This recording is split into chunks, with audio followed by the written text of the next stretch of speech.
So, as I was saying, looking for that connection that I wasn't quite getting. And I think this is where the enemy kind of snuck in and just perverted it.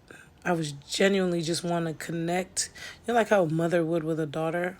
I didn't really have that for different reasons, but I was seeking it out, but it came attached with something that I didn't necessarily want, but I was willing to take on just so that I could receive that love and to receive that acceptance.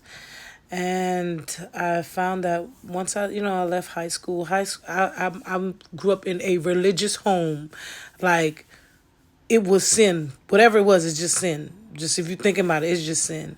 And so by the time I got to college and started, I went to FSU, like it's a strong party school, start going to clubs, start having my own stuff. Boy, I cut all the way up.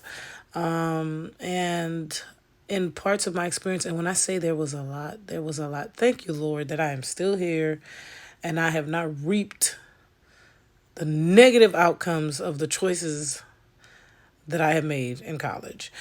But I started meeting girls, and whether it's at the club or with my basketball team, we would go out and just different ways. You come in connection with different women, and in so doing, I made some connection. I think one girl we connected from MySpace, if you even remember what that is, and I caught myself fooling around, but then I realized the physical part of it I wasn't interested in. Like that wasn't my thing. That's not what I was drawn to. It was like the connected part, the same story all the time.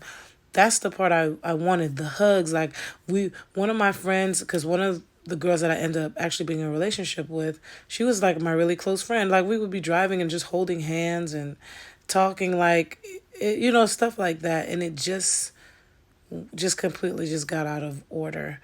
And I could see how the enemy just used that to really make it be more than what it should have been. But I wanted a need met.